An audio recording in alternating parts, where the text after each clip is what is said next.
Assalamualaikum warahmatullahi wabarakatuh. Selamat siang semuanya. Terima kasih kepada ibu dan teman-teman semuanya yang sudah hadir dan membuka video ini. Kami dari kelompok 4 yang beranggotakan Binti Mahnuniatul Badi, Zulfa Arifah, Natasha Anissa Arafah, Akrom Hidayat, Maulana Zakaria, dan Syakila Martilasari. Di sini kami akan menjelaskan atau membahas tentang bagaimana mengelola perubahan organisasi yang berhasil di sektor publik. Di dalam artikel yang menjadi sumber dari video ini menyajikan wawasan tentang sifat perubahan organisasi, khususnya penyebab perubahan dan peran para manajer dalam proses terjadinya sebuah perubahan. Karena ada teori yang meremehkan pentingnya agensi manusia sebagai sumber perubahan, dan di sisi lain juga ada teori yang melihat bahwa tindakan terarah dari manajer menjadi sebuah pendorong bagi suatu perubahan. Teori-teori tadi menyebabkan pandangan para peneliti saling bertentangan, khususnya dalam pembahasan mengenai kapasitas manajer dalam membawa perubahan. Terlepas dari semua pertentangan yang ada, sejumlah penelitian menunjukkan bahwa manajer sering membuat perubahan terjadi dalam sebuah organisasi. Studi sektor publik juga menawarkan bukti peran penting yang dimainkan manajer dalam membawa perubahan pada organisasinya. Nah, dari situ bisa kita garis bawahi bahwa manajer mempunyai peran dalam mempengaruhi terjadinya sebuah perubahan. Dan muncul pertanyaan, apakah perubahan yang dilakukan benar-benar seperti yang diinginkan? Dan apa sih strategi terbaik untuk mempengaruhi keberhasilan perubahan ini? Nah, untungnya ada aliran penelitian yang berisi berbagai model dan kerangka kerja mengenai langkah atau fase perubahan itu terjadi. Aliran ini menjelaskan mengenai proses penerapan perubahan dalam organisasi dan menunjukkan faktor-faktor apa yang berkontribusi terhadap keberhasilan sebuah perubahan. Tentunya, dari berbagai pendapat yang ada, banyak perbedaan dalam model dan kerangka kerjanya.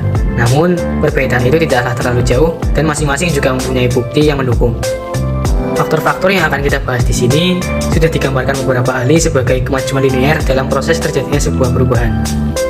Nantinya, kita akan membahas 8 faktor yang harus diperhatikan oleh pemimpin perubahan dan peserta perubahan.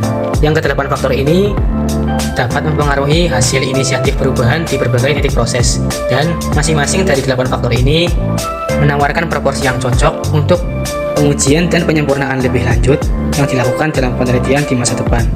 Nah, langsung saja apa sih 8 faktor tersebut akan dijelaskan oleh teman-teman dari kelompok 4. Faktor pertama, pastikan kebutuhan. Pemimpin manajerial harus memverifikasi dan secara persuasif mengkomunikasikan perlunya perubahan. Proses untuk meyakinkan individu tentang perlunya perubahan seringkali dimulai dengan menyusun visi yang meyakinkan untuk itu. Visi menyajikan gambaran atau gambaran masa depan yang mudah dikomunikasikan dan menarik bagi anggota, untuk meyakinkan individu tentang kebutuhan dan keinginan perubahan dan untuk memulai proses mencairkan organisasi. Almanakis, Harris, dan Phil pada tahun 1999 menyarankan untuk menggunakan komunikasi tertulis dan lisan yang efektif dan bentuk partisipasi aktif di antara karyawan organisasi. Faktor 2. Berikan rencana. Pemimpin manajerial harus mengembangkan tindakan atau strategi untuk mengimplementasikan perubahan. Meyakinkan anggota organisasi tentang perlunya perubahan jelas tidak cukup untuk membawa perubahan yang sebenarnya. Strategi ini berfungsi sebagai peta jalan bagi organisasi, menawarkan arahan tentang bagaimana mencapai keadaan akhir yang diinginkan, mengidentifikasi hambatan, dan mengusulkan langkah-langkah untuk mengatasi hambatan tersebut. Seperti yang dijelaskan Kotler pada tahun 1995, elemen dasar dari visi harus diorganisasikan ke dalam strategi untuk mencapai visi tersebut, sehingga transformasi tidak terpecah menjadi serangkaian arahan dan aktivitas yang tidak terkait dan membingungkan. Faktor ketiga, membangun dukungan internal untuk perubahan dan mengatasi perlawanan. Pemimpin manajerial harus membangun dukungan internal untuk perubahan dan mengurangi penolakan terhadapnya melalui partisipasi luas dalam proses perubahan dan cara lainnya. Individu dalam organisasi menolak perubahan tentu karena berbagai alasan, seperti beberapa ide untuk perubahan tidak dipahami dengan baik, tidak dapat dibenarkan, atau menimbulkan konsekuensi berbahaya bagi anggota organisasi. Tugas pemimpin adalah harus membangun dukungan internal dan mengatasi penolakan. Hal ini bisa dilakukan dengan adanya dukungan psikologis, partisipasi karyawan, upacara, dan upaya lain untuk membangun loyalitas. Pengakuan atas kelayakan dan legitimasi praktis masa lalu, dan implementasi perubahan yang bertahap dan fleksibel. Faktor 4. Pastikan dukungan dan komitmen manajemen puncak. Dukungan manajemen puncak dan komitmen untuk berubah memainkan peran yang sangat penting dalam kesuksesan. Banyak bukti menunjukkan bahwa dukungan dan komitmen manajemen puncak memainkan peran penting dalam keberhasilan perubahan. Di sektor publik, dukungan manajemen puncak untuk perubahan seringkali membutuhkan kerjasama dari pegawai negeri sipil, karir tingkat atas di samping eksekutif yang ditunjuk secara politik. Faktor 5. Bangun dukungan eksternal. Pemimpin manajerial harus mengembangkan dukungan dari pengawas politik dan pemangku kepentingan eksternal utama. Perubahan organisasi di sektor publik juga tergantung pada tingkat dukungan dari pengawas politik dan pemangku kepentingan eksternal utama lainnya. Pengawas politik dapat mempengaruhi hasil perubahan yang direncanakan dengan menciptakan dan menyampaikan visi yang menjelaskan perlunya perubahan, serta dengan memilih pejabat politik yang bersimpati terhadap perubahan dan memiliki pengetahuan dan keterampilan yang diperlukan untuk mengelola transformasi. Faktor 6. Menyediakan sumber daya. Perubahan organisasi yang direncanakan melibatkan pemindahan atau pengalihan sumber daya organisasi yang langka menuju sejumlah kegiatan baru, termasuk mengembangkan rencana atau strategi untuk menerapkan perubahan, mengkomunikasikan kebutuhan akan perubahan, melatih karyawan, mengembangkan proses dan praktik baru, restrukturisasi dan reorganisasi organisasi. Para ahli implementasi kebijakan telah lama menyadari kebutuhan akan sumber daya yang memadai untuk mengimplementasikan perubahan kebijakan.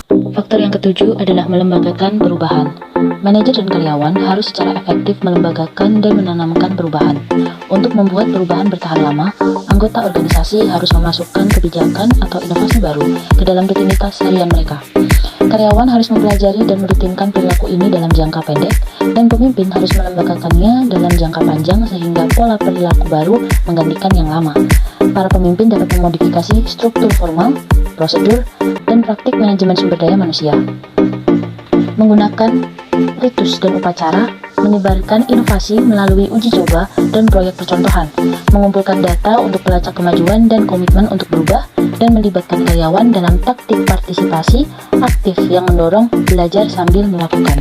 Faktor ke-8 adalah mengejar perubahan komprehensi, di mana pemimpin manajerial harus mengembangkan pendekatan integratif dan komprehensif untuk perubahan yang mencapai keselarasan subsistem, menerapkan banyak perubahan tanpa memahami struktur dan sifat interkoneksi antar subsistem dapat mengakibatkan biaya tambahan dan periode implementasi yang lebih lama daripada yang diantisipasi.